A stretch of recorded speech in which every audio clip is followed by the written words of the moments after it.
नमस्कार मंडळी, तुम्ही पाहताय बाई तुझा आशीर्वाद या मालिकेचा 31 मेचा रिव्ह्यू. आजचा एपिसोड खरंच खूप सुंदर आणि जबरदस्त आहे. शेवटपर्यंत नक्की पहा. चला तर मग आजच्या एपिसोडला सुरुवात करूया. सुरुवातीला आपण पाहतोय की खूप अंधार असतो आणि अवनी गाडीमध्ये एकटीच असते. ती खूप घाबरलेली असते. ती इकडे तिकडे पाहत असते आणि मग ती हळूच गाडीचे काचा दरवाजे पॅक करून घेते आणि शांत बसलेली असते. त्याचं नाव वगैरे घेत असते. इतक्यात राजा येतो आणि तो गाडीच्या काचेवर हात लावतो आणि काच वाजत असतो. अवनी एकदम त्याच्याकडे बघते आणि ती घाबरते आणि ती किंचाळायला लागते. तिला पाहून राजा देखील ओरडायला लागतो. राजा ओरडतच मागे जातो आणि मग अवनी शांत होते, त्याच्याकडे बघते आणि मग गाडीची काच खाली करते. राजा म्हणतो, "अहो सारखं सारखं काय ओरडताय?" "अहो मी आहे." आणि मग अवनी शांत होते, राजाही शांत म्हणतो आणि म्हणतो, "चला या, बाहेर या आता." अवनी म्हणते, "कशाला?" राजा म्हणतो, "अहो प्रश्न फार विचारता हो तुम्ही." अवनी म्हणते, "नाही नाही, मी नाही येणार खाली, तूच ये गाडीत." अवनी खूप घाबरलेली असते. राजा म्हणतो, "अहो गाडीत बसून खूप कंटाळा आलाय, चला या बाहेर या." अवनी म्हणते, "नाही, मी अशी नाही येणार जंगलात." तिला म्हणत असं, "अहो चला ना, गाडीत बसून कंटाळा आलाय." अवनी म्हणते, "मी नाही येणार." राजा म्हणतो, "कन्फर्म ना, तुम्ही नाही येणार ना, मी जाऊ का?" मग असं म्हणून राजा जायला निघतो. तेवढ्यात अवनी म्हणते, "अरे थांब थांब, येते मी." मग राजा म्हणतो, "आधी विचारत होतं तेव्हा येता आलं नाही?" मग तो म्हणतो, "चला आता." आणि मग ते जायला निघतात. एवढ्यात अवनी म्हणते, "थांब थांब, अरे थांब थांब, माझी बॅग आहे गाडीत." मग राजा म्हणतो, "असू दे की." "नाही, मला पाहिजे बॅग." अवनी म्हणत असते, "नाही लागते मला." आणि ते हळूच म्हणते, "नाही, त्याच्यात पेपर स्प्रे." राजा म्हणतो, "काय?" मग अवनी म्हणते, "नाही, पेपर्स आहेत त्याच्यामध्ये, लागतील मला ते. अशी बॅग नको गाडीत ठेवूस ते. प्लीज प्लीज घेऊन ये एक बॅग." आणि मग राजा गाडीतून बॅग आणायला जातो. तेवढ्यात अवनी हळूच खाली वाकून तिथे पडलेला एक मोठा दगड हातात घेते आणि राजा तेवढ्यात बॅग घेऊन येतो आणि मग अवनी त्याला "चल पुढे चल" म्हणते आणि मग ती त्याच्या मागे मागे जायला लागते. अवनीला राजाची देखील भीती वाटत असते, त्यामुळे तिने तो दगड उचललेला असतं.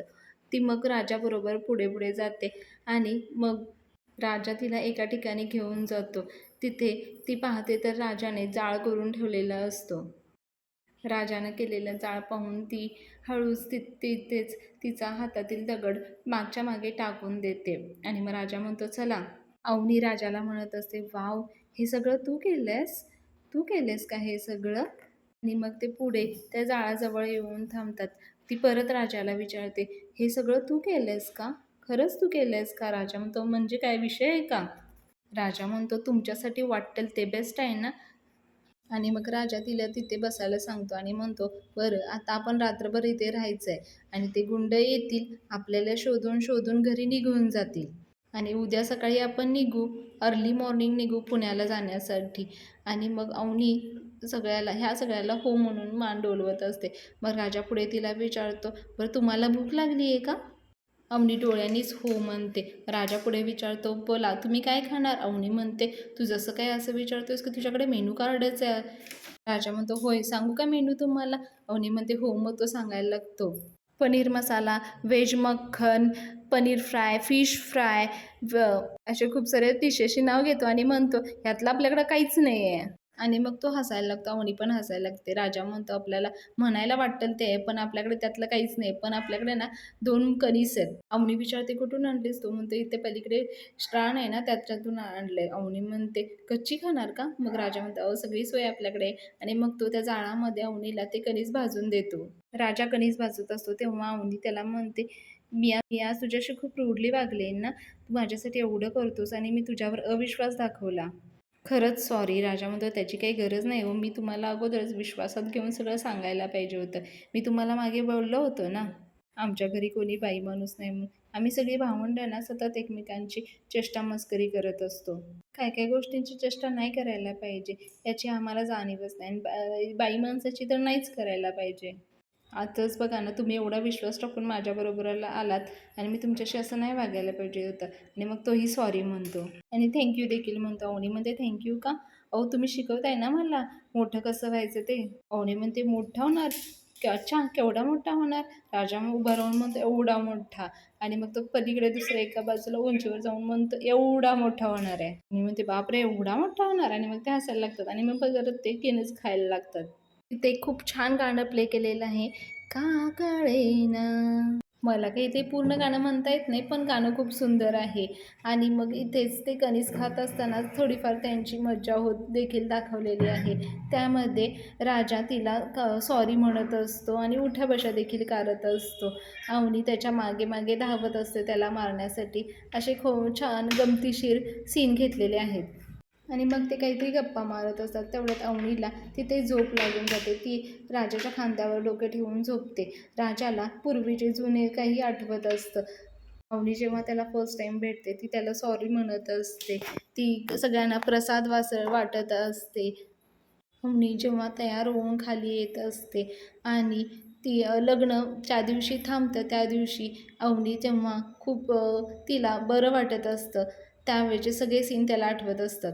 आणि मग पुढे तो आकाशाकडे बघून म्हणत असतो, "देवी आई तुझ्या लक्षात नक्कीच काहीतरी आहे. तुझ्या ह्याच्यामध्ये आहे ते मग घडू दे." आणि मग पुढे डांगड परिवारातील सीन घेतलेला आहे. इकडे सगळेजण टेन्शनमध्ये असतात. पाणी यशाला म्हणतो, "यशा असं वेरझाऱ्या मारून काय होणार आहे काय? मी जातो आणि ते शोधून येतो त्याला." तो जात असतो तेवढ्यात यशोधन त्याला थांबवतो. यशा म्हणत असतो, "कुठं जाणार आहे तुम्ही शोधायला? तुम्हाला माहिती आहे का तो कुठे आहे? तुम्हाला माहिती असेल तर सांगा नक्की. आणि जर सांगितलं नाही माहिती असलं तर जरी सांगितलं नाही तर मी हाणीन ना तुम्हाला लय." यशा पाण्याला म्हणत असतो, काठी घेतो तिथली आणि म्हणतो, "ए खरंच सांगा माहिती असलं तर." पाण्या म्हणतो, "अरे दादा काय चाललंय इथं आणि तू काय करतोयस?" त्या म्हणत होता, "आम्ही काय केलंय का?" यशा म्हणतो, "म्हणजे केलं नसतं. आता दोघं असता तुम्ही त्याच्या." इकडे नमी यशाला आणि पाण्याला आणि धान्याला काहीतरी सांगायचा प्रयत्न करत असते. ती म्हणत असते, "राजा, राजा." तेवढ्यात इकडे म्हणत असतो पाण्या, "म्हणजे काय?" ती मोठ्यानं ओरडते, "राजा." तेवढ्यात सुलक्षणा आणि दत्ता तिथे येतात आणि म्हणतात, "तू काय करते गं इथे?" आणि दत्ता म्हणतो, "तू काय सांगून राहिली का त्यांना? काय चाललंय तुमचं?" तेवढ्यात गाड्या त्यांच्या घराच्या दिशेने यायला लागतात. ते चंद्रकांत आणि त्यांचे गुंड आलेले असतात. सुलक्षणा त्यांना पाहून खुश झालेली असते. मग चंद्रकांत खाली उतरून बाहेर येतात आणि चंद्रकांतच्या हातामध्ये बंदूक असते व त्यांच्या गुंडांच्या हातामध्ये काट्या असतात.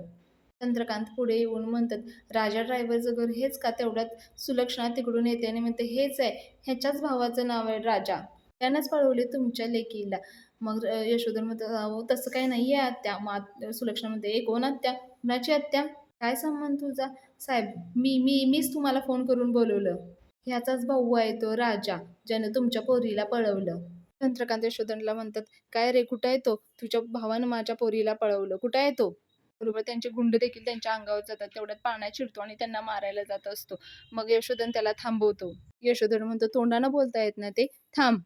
यशोधन म्हणतो, "कोण आहात? कोण तुम्ही?" चंद्रकांत म्हणतात, "चंद्रकांत देशमाने. माझ्या पोरगीला पळवलंय तुझ्या भावानं. कुठे आहे तो? सांग. बरोबर सांगा, नाहीतर ना तुम्हाला सगळ्यांना कापून टाकीन इथं. इथल्या इथं गाडीन आणि हे जे घर आहे ना ते सगळं जाळून टाकीन. कुठे आहे माझी पोरगी?" तर म्हणतो, "नाही, नाही माहीत साहेब." मग चंद्रकांत फारच चिडतो आणि म्हणतो, "नाही माहीत?" आणि म्हणतो ग यशोधनची कॉलर पकडतो. त्याचे गुंड धन्या आणि पाण्याच्या अंगावर जात असतात. इकडे च दत्ता मामा खूप खुश असतो. तेवढ्यात अण्णांची एंट्री दाखवलेली आहे. खूप छान एंट्री दाखवलेली आहे. अण्णा बाहेर येतात आणि म्हणतात, "ए कीप डिस्टन्स. माय पोराला टच इट्स टू मच." आणि मग इकडे महेश ते धन्याला आणि पाण्याला सोडून देतात. अण्णा यशोधनला बाजूला करतात आणि म्हणतात चंद्रकांतला, "तुझी हिंमत कशी झाली माझ्या पोराला हात लावायची?"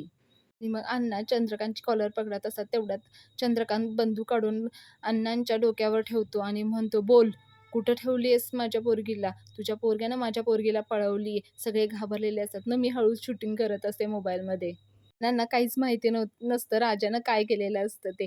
अण्णा हसायला लागतात आणि म्हणतात, "ए माझ्या पोरानं तुझ्या पोरीला पळवलं?" ऐकल्यानंतर महेशला खूप राग येतो आणि तो म्हणतो, "ए हसतो काय रे थेरड्या? म्हणूनच आलोय ना इथं आम्ही." अण्णा पुढे परत हसायला लागतात आणि म्हणतात, "अरे वाह! चांगलं आहे की मग." अरे पृथ्वीराज बजाजी दांगडांच्या घरी आनंदी आनंद आहे असे म्हणून ते नाचायला लागत असत, हसत असतात. मग चंद्रकांत चिडतात आणि म्हणतात, "ए थांब." चंद्रकांत ए म्हटल्यानंतर अण्णा पुढे म्हणायला लागतात, ABCDEFG. "अरे बळजबरीनं पोरी पळवून आणायची औलाद नाही आमची. तुझी पोरगी माया पोरग्याबरोबर पळून गेली म्हणजे तुझ्या पोरगीचा माझ्या पोरग्यावर तुझ्यापेक्षा जास्त विश्वास आहे. यातच तू मेला. बाप म्हणून संपलास तू." चंद्रकांत खूप चिडलेले असतात. अण्णा इकडे माझा पोरगा लग्न करतोय, अरे माझा पोरगा लग्न करतोय असं म्हणून खुश असतात. तेवढ्यात धन्या येतो म्हणतो, "अहो अण्णा, राजा त्याच्या लग्नाचा विषयच नाहीये. हे आहेत ना ते त्यांच्या पोरगीचं मनाविरुद्ध लग्न लावायला आहेत. त्याच्या स्वप्नांची काही किंमतच नाहीये अण्णा." राजा त्यानं फक्त तिच्या स्वप्नांसाठी तिला पळून जायला मदत केलीये. नाना म्हणतो, "तुम्हाला माहिती आहे का, तिला मदत केली नसती ना, तर ती मरून जायची भाषा करत होती." सुलक्षणा आता पुढे येते आणि म्हणते, "ए तू सड्या, काहीही काय बोलून राहतो रे?" सुलक्षणा आता पुढे चंद्रकांतला म्हणते, "साहेब ह्याचं काय ऐकू नका. ह्या घरातली पोरं आहेत ना, गुडघ्याला बाशिंग बांधून लग्न करायला तयारच आहेत. आणि तो राजा आहे ना, कुठल्याही पोरगीला पाहिलं ना, की मंगळसूत्र हातात धरून ना, त्यांच्या मागं, मागं, मागं फिरतच असतो." "हा काहीही सांगतो. साहेब तुम्हासनी म्हणून सांगते हां. अंगलटी आलाय म्हणून खोटं बोलते. ह्यासनी ना खोटं बोलायची सवयच आहे आणि उपसून खायची दुसऱ्यांची सवयच आहे. माझं घर आहे ना त्यांनी लुटून घेतले आणि आता तुमच्या इब्रतीवर काळा डाग लावायला निघालेत." अण्णा मग पुढे सुलक्षणा आत्याला म्हणतात, "ए सुले तू गप्प बस, नाहीतर इथंच तुला फोडून टाकीन." आणि मग पुढे राजा आणि अवनीचा सीन घेतलेला आहे. आणि मंडळी पुढे हे राजाला स्वप्न पडलेलं असतं. अवनी उठते आणि म्हणते राजाला, "किती छान झालं असतं ना विवांच्या जागी तू असतास तर." अवनी म्हणत असते, "खरंच म्हणतीये." राजा म्हणतो, "का?" मग तो पुढे उभं राहून म्हणतो, "माझ्याकडे ना पैसा आहे, ना शिक्षण आहे, ना घर आहे. तुम्ही माझ्याशी का म्हणून लग्न कराल?" अवनी हसते आणि म्हणते, "बरोबर आहे तुझं. विवांकडे घर आहे, गाडी आहे, पैसे आहे." पण अवनी पुढे म्हणते, "पण तुला माहिती आहे का? त्याच्याकडे ना तुझ्यासारखा निरागसपणा नाहीये. त्याच्याकडे ना तुझ्यासारखा समजूतदारपणा नाहीये. आणि सगळ्यात महत्त्वाचं म्हणजे माझ्या घरच्यांपेक्षा तुलाच माझ्या स्वप्नांची कदर आहे." मग पुढे अवनी राजाकडे हात पुढे करते आणि राजा देखील तिला हात देतो. इथे एक बाई तुझा आशीर्वाद हे टायटल सॉन्ग प्ले केलेलं आहे. अवनी राजाच्या हाताला पकडून वरती उभं राहते आणि त्याच्यासोबत उभं राहून ती राजाला प्रपोज करत असते.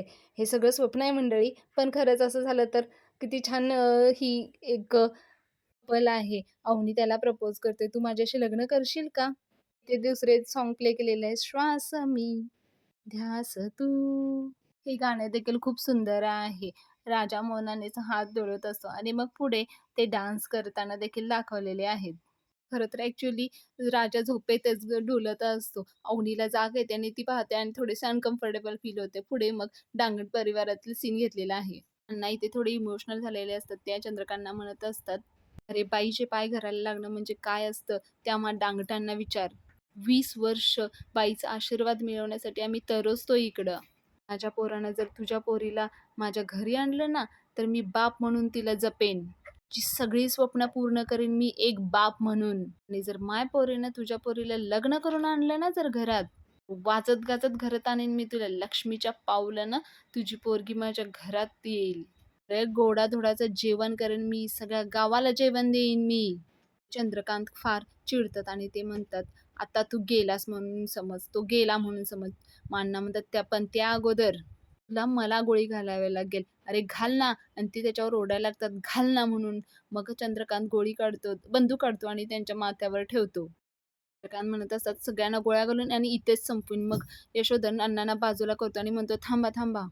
मग पुढे यशोधन हात जोडतो आणि चंद्रकांतला म्हणतो, "आमचा राजा तुमच्या मुलगीला लग्नासाठी नाही पळवून घेऊन गेलेला." कन्व्हिन्स करत असतो. "तुमची मुलगी एका ड्रायव्हरसोबत पळेल का?"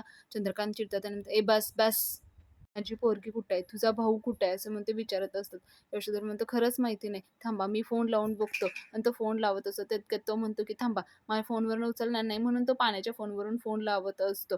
तेवढ्यात चंद्रकांतला फोन येतो. त्याची माणसं त्याला सांगतात, की "साहेब ते दोघं सापडले. गाडी लावून आराम करतायत तो दोघं इथं." चंद्रकांत म्हणतात, "तिथेच थांबा.